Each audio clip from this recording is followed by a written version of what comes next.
There's a story in the New Testament that I've always found kind of bizarre. I mean, it's about a miracle, so it's bizarre right there, but that's not what really bothers me about it.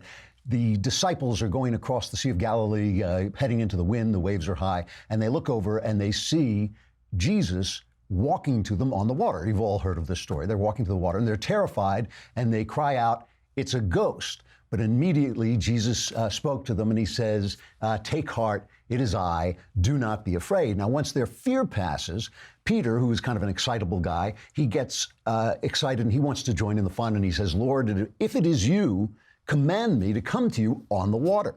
And Jesus says, "Come ahead." So Peter gets out of the boat and he walks on the water and he comes to Jesus. But when he saw how high the wind was, he got scared and he began to sink. And he cried out, "Lord, save me." And Jesus immediately reached out his hand and took hold of him, saying to him, "O you of little faith, why did you doubt?" Now, obviously, it's strange that the guy's walking on the water, but what always gets me about this story is Jesus says, "Oh, you of little faith." And I think, really?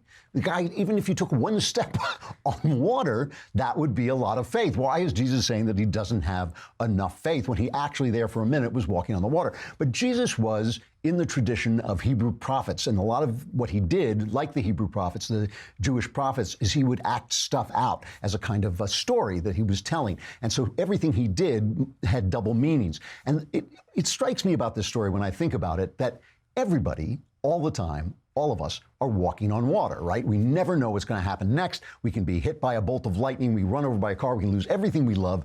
We can, terrible things can happen. Great things can happen. We just don't know. If you've ever talked to a hypochondriac, and I went through in my youth, I went through a very brief, horrible period of hypochondria. They make perfect sense. They tell you, people really do get ill. This really could happen, and the statistics, and they make perfect sense. In some ways, it's unreasonable to face life with confidence. And yet, of course, if you face life with confidence, if you do what Jesus says and you take hold of his hand and you walk on the water of our uncertainty, you're going to have a much better life. And part of this is because life is what's called a level 2 chaotic system. Level 2 chaotic systems are systems where you can't predict what's going to happen next because even your predictions affect the outcome. So, for instance, if I said to you, remember that Tom Cruise movie? It was based on a Philip K. Dick story where they had these people who could tell crimes and they would go and bust the criminal before it took place. Minority Report, right? The problem with that is you would go, "Oh, wait, the guy didn't commit the crime. You arrested him for a crime you said he was going to commit, but you don't know if he was going to commit it." That's a level 2 chaos system. The prediction of the crime causes them to stop the crime, and therefore the crime doesn't take place, and the prediction is incorrect, right? The stock market is a level 2 chaos system. So you've noticed the stock market is going up, down, took a terrible plunge yesterday. It wasn't that terrible if you measure it in percentages. It's gone so far up that it was only a 3 or 4% drop, but it's climbing now today. It's coming back. And you're seeing the different reactions to it. People saying, "Oh my God," mostly the Republicans saying, "It's going to be fine, don't worry about it." And of course the Democrats and the media, but I repeat myself, the Democrats and their media are saying, "Oh, it's a disaster. Trump has killed us all, is going to kill us all." The thing about, in a level 2 chaos system, the reactions to uncertainty don't tell you anything about what's going to happen next. They only tell you about the person who is speaking. What do they tell you? Well, we're about to find out. Trigger warning, I'm Andrew Klavan, and this is The Andrew Klavan Show. I feel hunky-dunky, life is tickety-boo. Birds are winging, also singing hunky-dunky-doo. Ship-shape, tipsy-topsy, Lord, zippity-zing. It's a wonderful day, hurrah, hooray! It makes me want to sing. Oh, hurrah, hooray! Oh, hooray, hurrah! Kurt Warner, not Tim Tebow. I thought for a minute I had gone nuts. Yesterday, I was talking about the fact that the quarterback for the Eagles believed in Christ and it brought him back from his moment of need. And I said it was like Tim Tebow, but I meant, and Rob was saying, no, he never won a Super Bowl. And I thought, I must have gone insane. I remember him winning the Super Bowl, and he was a stock boy, and he was out of football. It was Kurt Warner. They even look alike, Kurt Warner and Tim Tebow.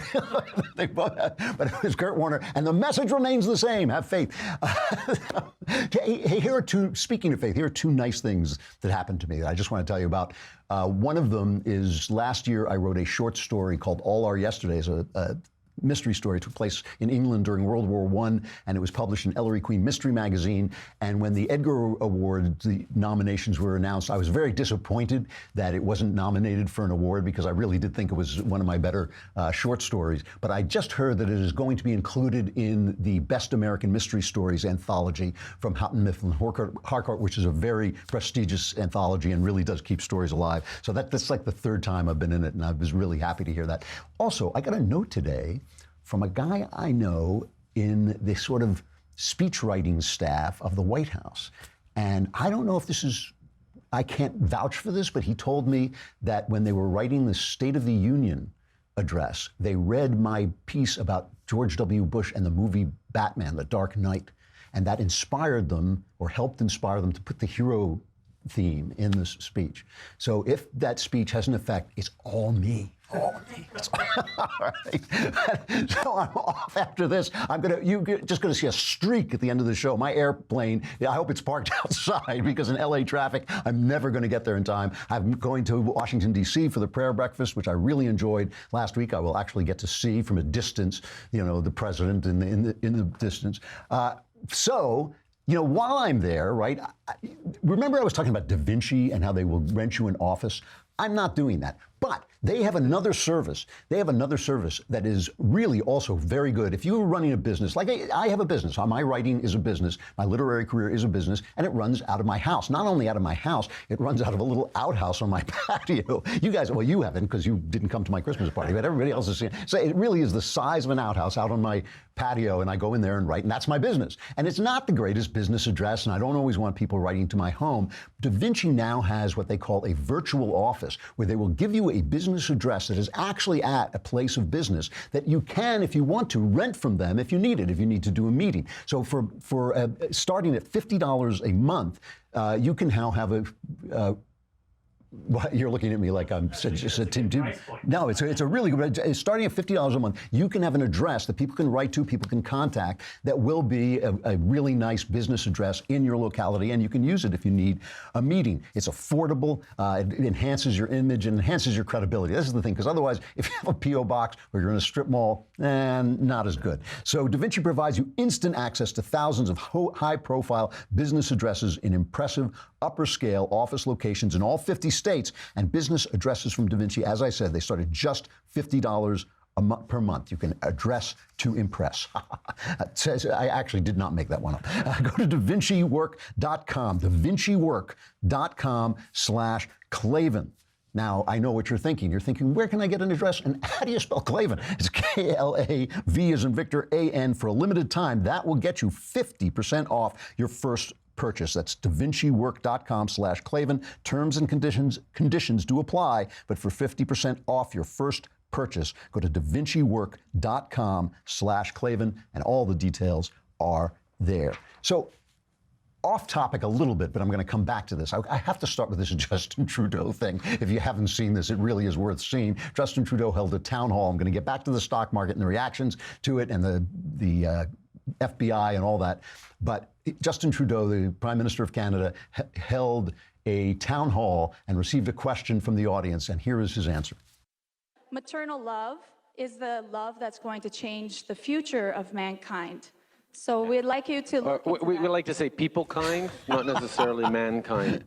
Now, I'm going to come back to this at the end of the show, but I just want you to know, if anybody does that to you ever, there's a simple answer. You say, I didn't ask you how to speak. I don't accept your right to tell me what words to use. I repeat the question in the same language, answer the question. That's what you say. Whenever they do it, when they tell, Bill McGurn had a piece in the Wall Street Journal, they're trying to get rid of the Fighting Irish logo from Ireland. Just say, we didn't ask you. We don't care what you think. We will move forward as we see fit. We're not here to be told. So, all right, the stock market took a dive yesterday. I hear it's climbing back as we speak. No one, the thing about the stock market is nobody knows why the stock market does what it does. Best analysis I've heard is it has to do with this quantitative easing, where they basically force everybody into riskier stocks. And it's over, the stock market has been climbing so fast that it's kind of outstripped the assumed worth of some of the companies. But even that, the worth of the companies is just something people make up. It's just something people think those companies have. Here are two visions of what happened. First, from the Wall Street Journal, which is all about Wall Street and they know about money. They say the paradox of this correction is that it's taking place as the economy looks stronger than it's been since at least 2005 and maybe since 1999. The ISM non-manufacturing index for January rolled in at 59.9 on Monday, which means a near boom in the service economy. New orders index surged to 62.7 from 54.5 in December. The employment index hit 61.6 from 56.3. This is the latest signal that the U.S. economy has climbed to a new higher growth plateau from Barack Obama's secular stagnation. Discounting for noise in the GDP figures, the economy has grown at about 3% on an annual basis since last May. And with tax reform now kicking in, growth could be even faster in 2018. It could, at the extreme, even rise above 5%, which would be insane. Now let's travel over to our friends at the New York Times, well, let's go right to Knucklehead Row. Oh, hey, hey, oh, hey, oh, let's go waltzing down to Knucklehead Row. So on Knucklehead Row, of all the knuckleheads there, the knuckleheadiest has got to be Paul Krugman. I do not believe a word that comes out of him has any reference at all to the truth. Charles Blow is a hysterical girl, like a hysterical 12-year-old girl. That's one thing, but Krugman is just like saying stuff, and he's won the Nobel Prize for Economy, which apparently he deserved because before he became a partisan, he invented some theory that was very important for economists. But since then, it's all been this kind of nonsense, and he writes a piece. One day, this is 2 days, I guess, where their stocks took a dive for 2 days.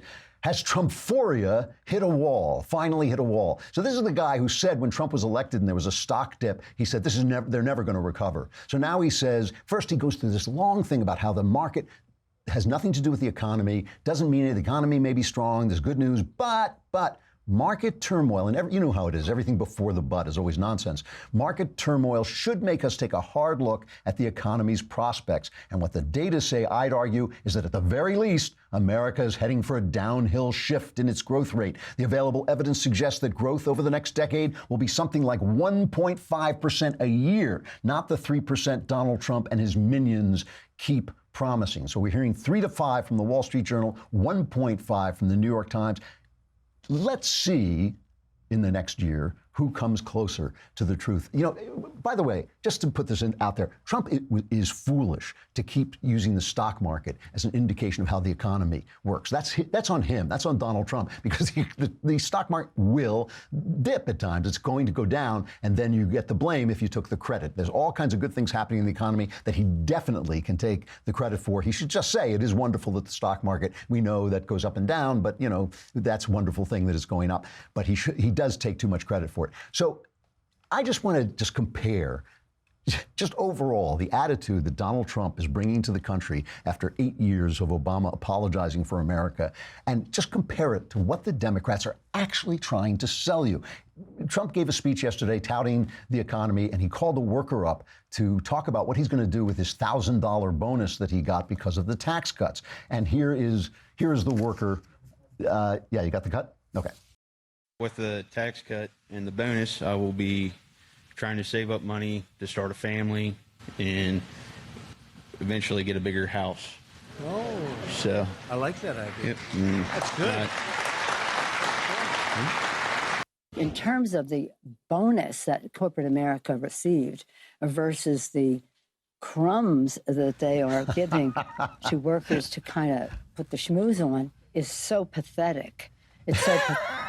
So there's Trump standing with the worker. The guy got $1,000. He says, hey, you know what? If I save this, if I do this right and I work, maybe I'll get a little extra pay. I can start a family. I can buy a house. And Trump is going, yeah, babe. Yeah, this is the way to do it. And what's so offensive about what Pelosi says is that they keep telling you, like Snopes has this, left-wing fact check, they call it, and Google rigs it so Snopes comes up when you Google Pelosi saying crumbs. They say, what's the context? Well, the context is envy. It's not what you have that matters. It's that the other guy has more. Who cares? What's it to me? I don't care if some guy's got $1 billion. As long as I've got what I want, what do I care? This guy's starting a family. He's not a billionaire. He's starting a family. He's buying a house. He's thinking about buying a house. He's got hope for the future. That's crumbs. It's crumbs compared to them. They got it all. You got to. I mean, it's amazing. And the other thing, even moving away from the stock market and just talking about this memo that came out that the left is trying to now this is really interesting. Now they voted to release the Democrat memo.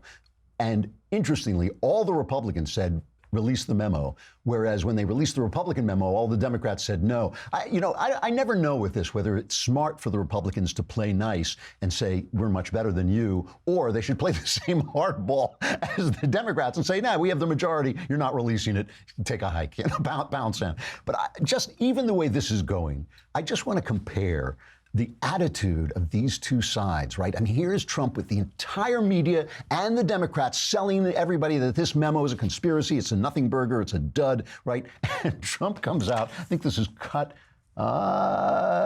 it's number 9, cut number 9. Listen to his reaction to the memo. Or it all goes back to where it was and worse. Oh, but did we catch them in the act or what? You know what I'm talking. Oh, did we catch them in the act? They are very embarrassed. They never thought they were going to get caught. We caught them. Hey, we caught them. Oh, it's so much fun. Great sleuth. Great sleuth. He's having a great time. It's so much fun. Let's see if Chuck Schumer is having a great time. Play that Schumer clip.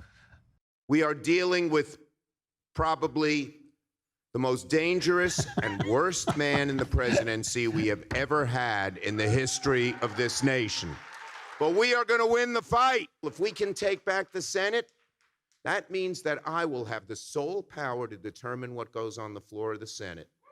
And that will mean we will not get another backward right-wing judge on the Supreme Court, period. It means we'll be able to stop Donald Trump from putting all his junk on the floor and stop the anti-LGBT cascade of things that come into the United States Senate. So keep up the activism, keep up the protests, keep up the calling, keep up everything that you do, and we will take this country back. Thank you and God bless you.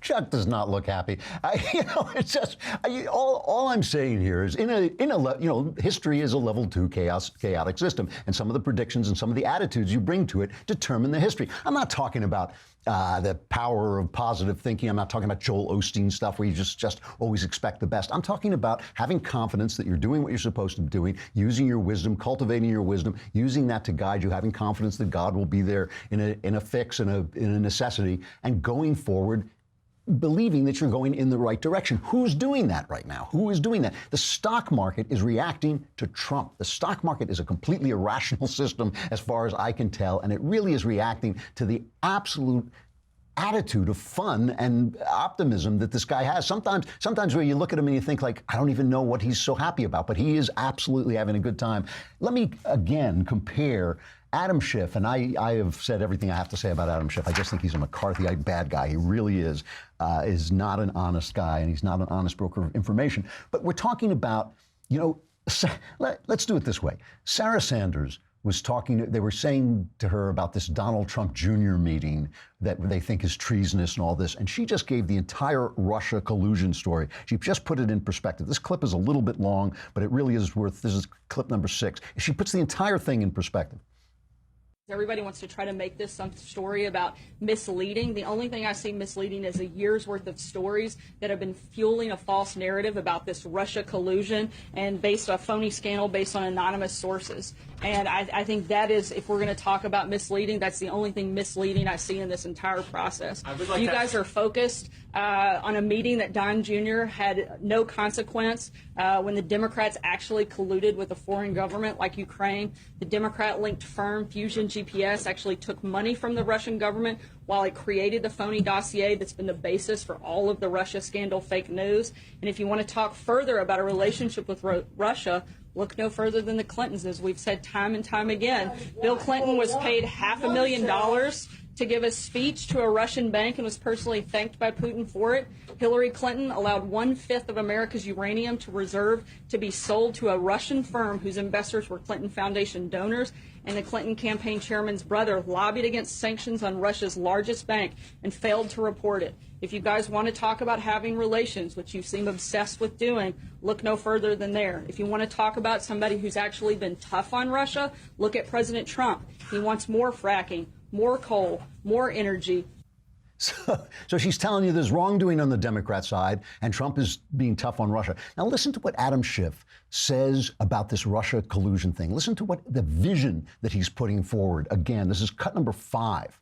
As you have seen, they parroted Black Lives Matter to try to broaden the racial divide in this country.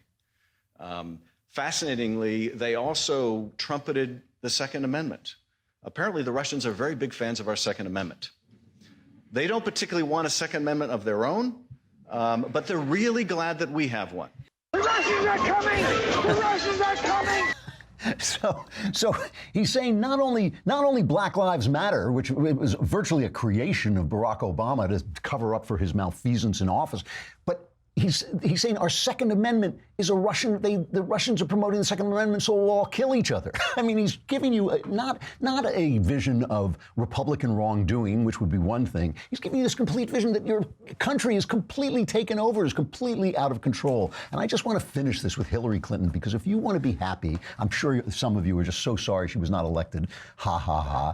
But if you want to just remind yourself of how happy you are that Hillary Clinton was not elected president, she was giving a talk and answering some questions the other day. And all I'm talking about is the vision of the world, a vision that helps create the world that will be, what kind of people we elect and what kind of visions we have actually help create the world that's going to be. So Hillary is out there, and she was asked about climate change, and she was asked if women, like the old funny New York Times headline, world ends, women in blacks worst affected. She was asked if women would bear the brunt of climate change. Listen carefully to this response. This is cut 12. With respect to the rest of the world, I would say that particularly for women, you're absolutely right. They will bear the brunt of looking for the food, looking for the firewood, looking for the place to migrate to when all of the grass is finally gone as the desertification moves south and you have to keep moving your livestock, or your crops are no longer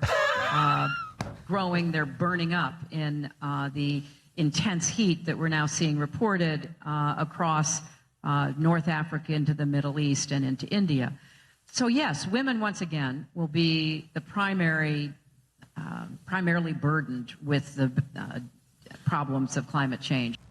It's the apocalypse. In her imagination, it's the apocalypse. And the girls, she's talking to all these young girls at Georgetown University, and they're smiling and nodding. Yes, well, it's going to be Mad Max, and we're going to get, and it's going to be bad for women. That's the worst thing. It's going to be unfair to women. Not only is the world going to end, it's going to be unfair to women. The stuff that you imagine, the attitude that you take into life is going to affect the way the future goes, and it's certainly going to affect the very moment you're living in. Who do you want in power? I mean, who do you want in power? The guy who thinks that tomorrow it's all going to be desert and despair, or the guy who's having a good time and thinks we're doing pretty well, which, in fact, we are. So you're probably looking at how clean my shirt is and thinking that I'm about to do a Tide ad, but no, you should have been looking at my head. This is a dollarshaveclub.com ad. Oh, we're stealing a little postmodern advertisement. The dollarshaveclub.com. Boy, today I was loading my DOP kit for my trip, and I'm choosing my razors. I think this is great because dollarshave.com has a range of razors you can take. They have one that just has 2 blades, which is their cheapest one, and it'll come, you choose it and it comes once a month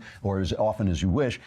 Or you can choose their level 12 blade, or whatever, the executive they call it, which has 152 blades and actually takes you 3 days to shave your head. But every single nub, I'm making that up, but it's really, that's the one I used today. It's just got a lot of blades, and it actually does give you a closer, faster shave. They've also got stuff like Dr. Carver's shave butter, which I love because I can put it on and I can actually see it's clear, so it's not like cream. You can see what you're doing. It's really terrific. You sign on to the Dollar Shave Club. I was a member long before I started doing commercials for them, years before I started doing commercials. You pick the razors. It comes every month. You don't have to worry about it. It comes with all kinds of, other things that you can get if you choose: shave butter, body cleanser, all kinds of accessories that you can use. And it really is a great way to keep out of like going to drugstores where if you open up the razor thing, the alarm goes off and they carry you away and you go to prison for years. So if you don't want to go to prison for years, now is a great time to sign up for the Dollar Shave Club, or even give one as a gift. You can get your first month of their best razor along with travel size versions of all their accessories, shave butter, body cleanser, and the rest for just $5. And after that, replacement cartridges ship for just a few bucks a month. And if you don't need them that month, you press a button and they don't come. It's the DS ESC starter set. You get yours for just $5 exclusively at dollarshaveclub.com/Klavan. And you're probably thinking, look at that great shave on that guy's head. And how does he spell Klavan? It's Klavan, dollarshaveclub.com/Klavan. We got to say goodbye to Facebook and YouTube. We got an interview coming right up. If you come on over to thedailywire.com, you can hear it. If you subscribe, you can watch the whole thing on the show. And I forgot to mention, it's the mailbag tomorrow. Mailbag tomorrow. Come on over, subscribe to thedailywire.com, hit the podcast button, hit the Andrew Klavan podcast, hit the mailbag, and you can ask any question you want, religion, politics, personal problems. Answers are guaranteed 100% correct and will change your life on occasion for the better. Come over to thedailywire.com.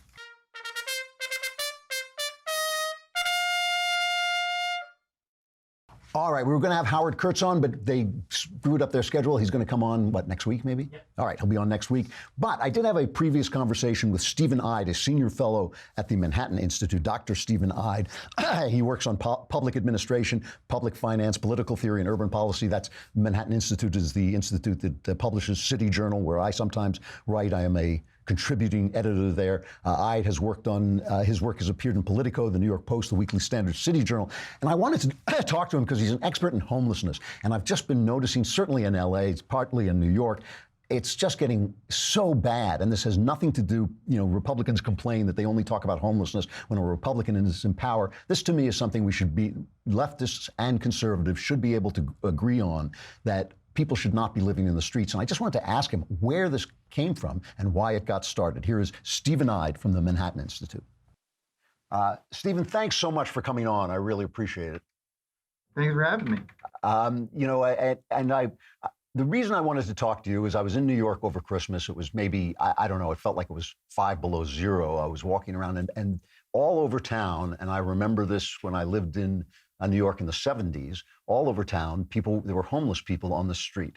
And I thought to myself, this is not right. This is not right. And conservatives know it's not right.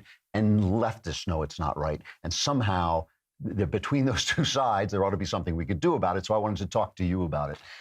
First of all, we didn't always have this problem. I mean, this is one of the things that really bothers me. When I was a kid, there were not homeless people. I mean, obviously, there were always hobos and beggars, but there was not this kind of villages of homeless people on the street. What happened? Well, yeah, it was not a problem that we called homelessness. As you say, we had different terms that we used: hobos, bums, vagrants.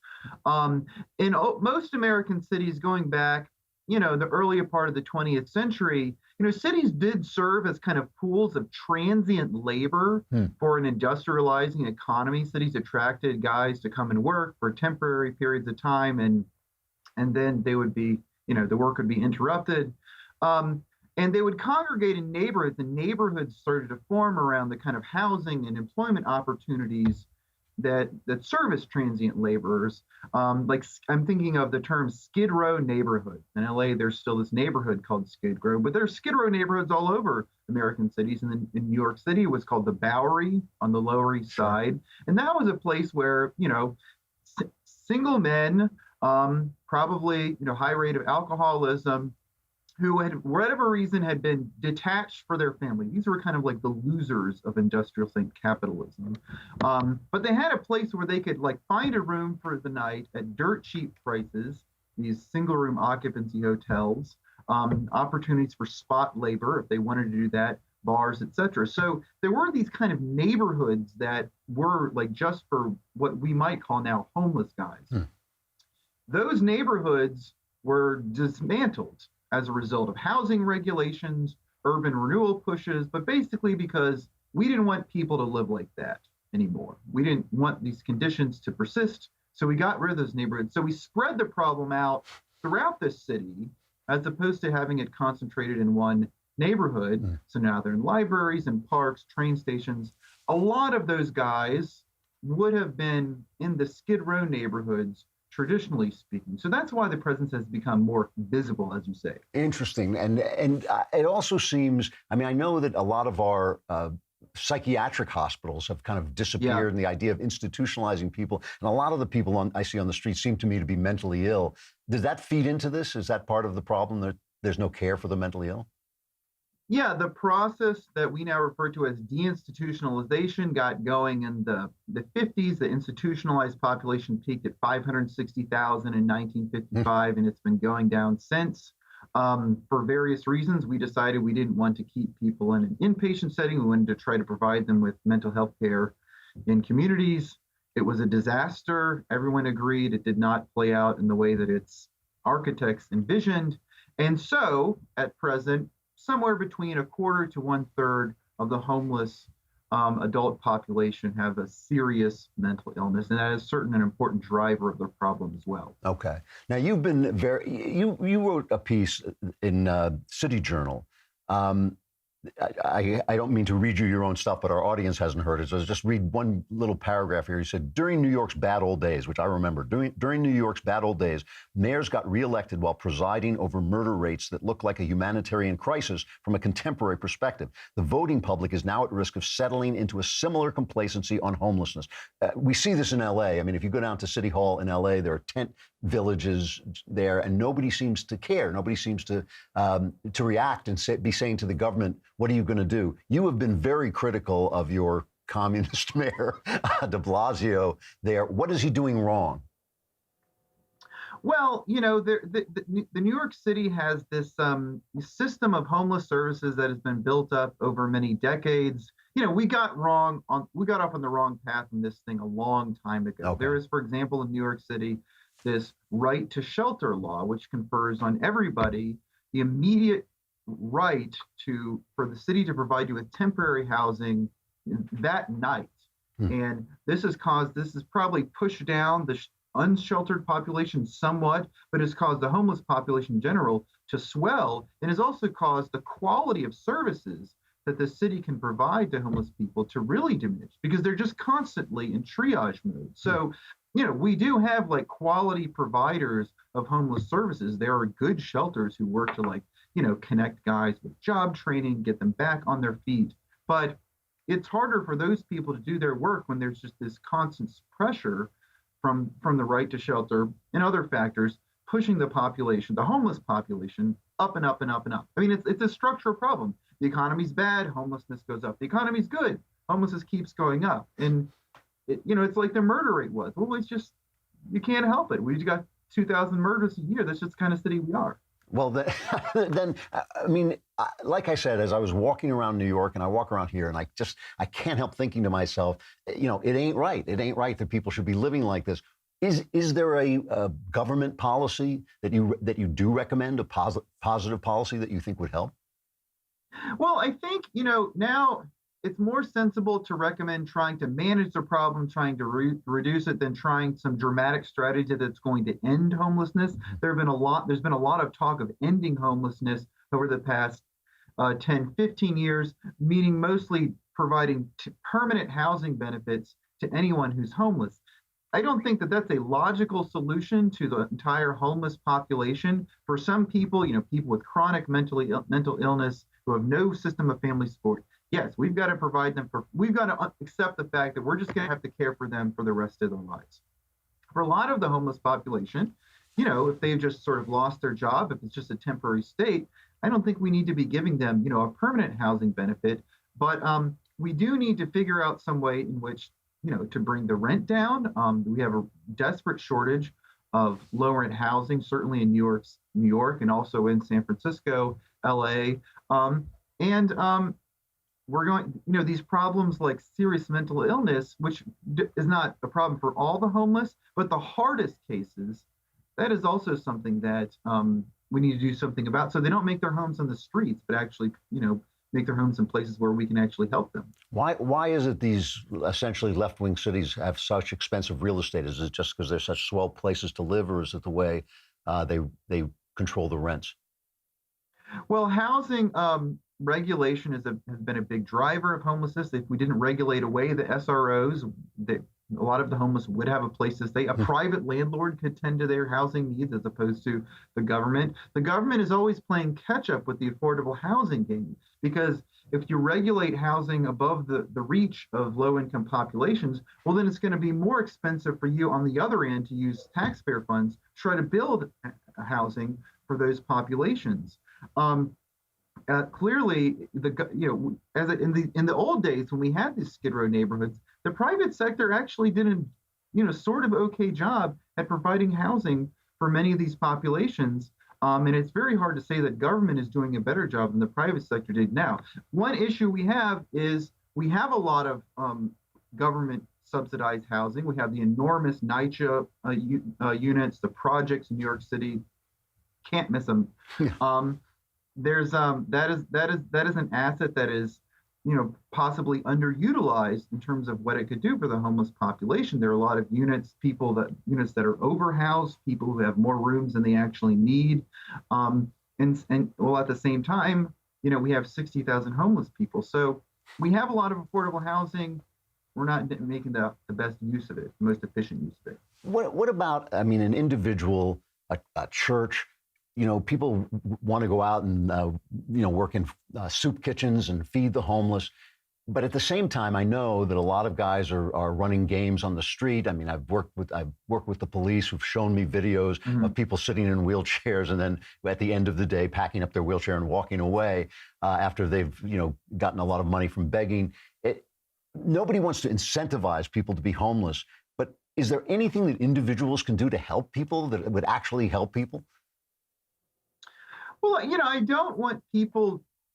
want people to be compassionate. I think anybody who's in favor of, civil society doing as much as it can for these pressing needs, you want to encourage people to help them out. And there are, worthy nonprofits. If you can find a good nonprofit with a long record of success, then, it's good to attach yourself to them, support them in any way you can, because these are groups who are trying to work on long-term solutions to this problem, dealing with, substance abuse treatment, mental illness treatment, job training. If you feel the need to give somebody, to give some money to a panhandler, then I don't want to say, you should shrivel up your heart and never do that. But, that's not.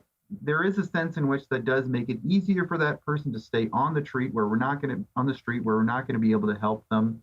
And it's certainly not going to lead towards any sort of long-term solution to the problem. Well, then let me take it from that angle. If I wanted to be an activist of some sort, what should I be saying to the city of LA, or what should I be saying to the city of New York? If I'm holding meetings, if I'm organizing, if I'm giving money to something, where should that go? I mean, there should be. It seems to me that there ought to be a path forward toward eliminating essentially the kind of massiveness of this problem. I mean, I remember in the 80s walking out to go to work early in the morning, and homeless people were lined up along the Morgan Library heating ducts to stay warm. They were just sleeping head to toe along the heating ducts like mosquitoes on a tree, just the way sleeping in a chain.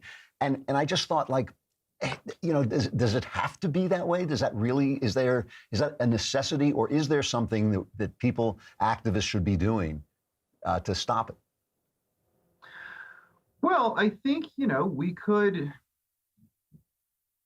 you separate the problem, and you have to make a decision about which parts of the problem that you really feel like you need to address. I mean, one big driver of the problem is single parent families. Most of the homeless population in New York City, families with children, mostly headed by single parent families. That's a really tough nut to crack. Hard to know what government should be doing. But something like, the mentally ill, we made a lot of mistakes over the years. We can point to specific places in which decisions were made that made things worse and worse and worse. So yes, we need to provide them with housing. We need to get them into treatment. People who are resistant to treatment, we need to be talking about perhaps an involuntary, in a temporary basis, way of treating them. And so that at least makes the problem, as I say, more manageable. And, we know that we're doing more for the hardest cases, as opposed to, providing. Everybody wants housing. Everybody wants affordable housing, but some people really do need it more than others. Mm-hmm. So my last question, I mean, if you could basically snap your fingers and there would be one policy that changed, that it would help this problem, what would it be? I would focus on the mental illness related homelessness.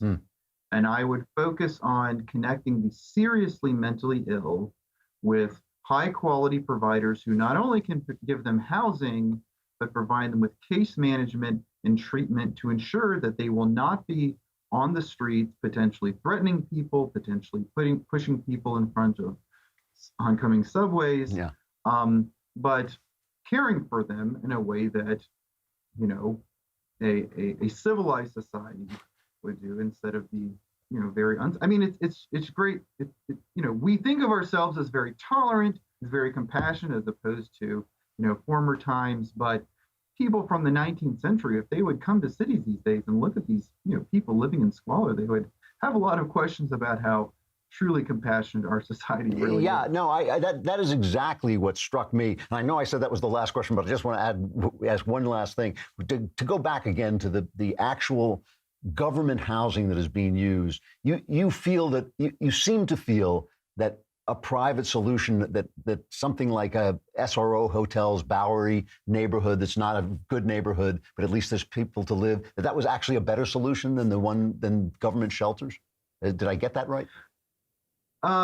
Well, in government shelters these days in New York City, the conditions in many cases are truly appalling. And we are spending far more on these facilities, I can tell you. I mean, I recently, in 1980, you could have gotten a night stay in a Bowery hotel for $3 at the time. It's about $10 now. You could panhandle that, no problem. It wasn't much. It wasn't, you know, high class, but it was a modicum of privacy, and it was a place to stay. We're spending a lot more than that these days, and in many cases, you know, the results are not that great. So the private sector system, and we had a variety of, you know, private sector housing options. There weren't just SROs, there were rooming houses, boarding houses, depending on which city and which time you're talking about. So there was this kind of flexibility in the private that the private market didn't have. Sometimes the conditions were not optimal, but they were cheap. And for many people, I think that was a better solution than the one that government has been, the solution that government has officially committed itself to since the 1980s, but is really keeps falling way short of delivering on. So you reach a point where it's like, well, maybe this is, you know, government is reaching a little bit too far. Stephen, I thank you very much for coming on of the Manhattan Institute. Really interesting, just a mind-boggling problem. And it really, I want to hear more about it and learn more about it, because I feel like there's got to be some way forward that is not just having people living in tents on the street. Really interesting talking to you. I appreciate your coming on. Thanks so much for having me. It's a pleasure. Thanks a lot. All right, Stephen Ide of the Manhattan Institute. We'll be talking more about homelessness, because I expect to solve this problem by the time I go off the air, which is probably next Tuesday. All right, sexual follies.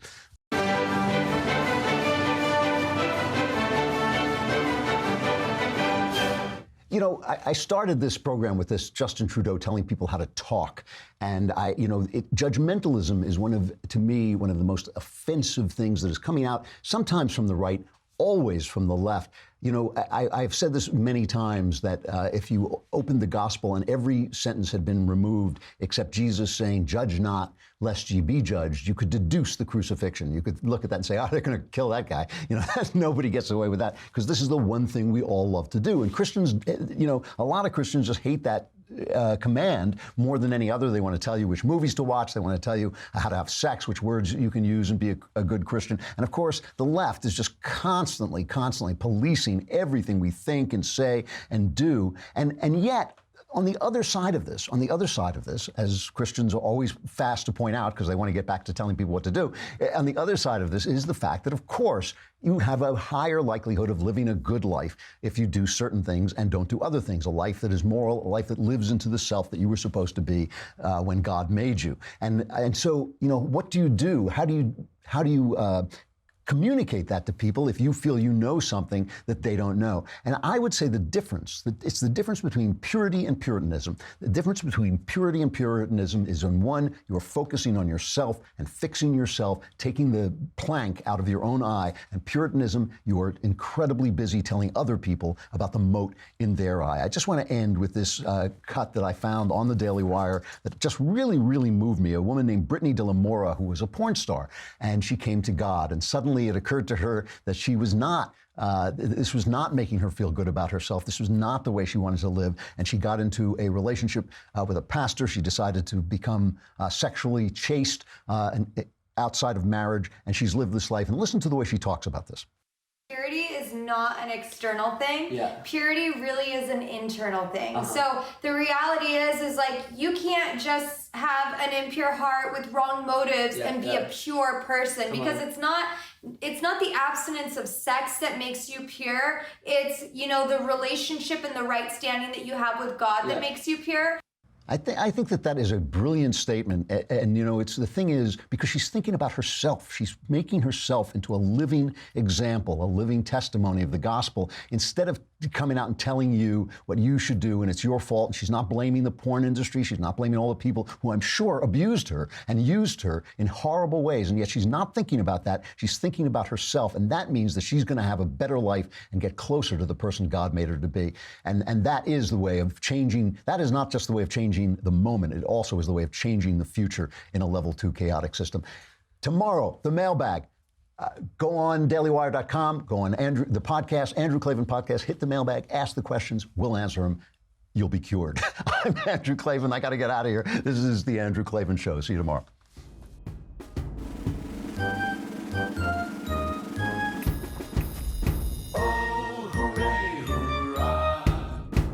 The Andrew Klavan Show is produced by Robert Sterling. Executive producer, Jeremy Boring. Senior producer, Jonathan Hay. Our supervising producer is Mathis Glover. Technical producer, Austin Stevens. Edited by Alex Zingaro. Audio is mixed by Mike Cormina. Hair and makeup is by Jesua Alvera. And our animations are by Cynthia Angulo and Jacob Jackson. The Andrew Klavan Show is a Daily Wire Forward Publishing production. Copyright Forward Publishing 2018.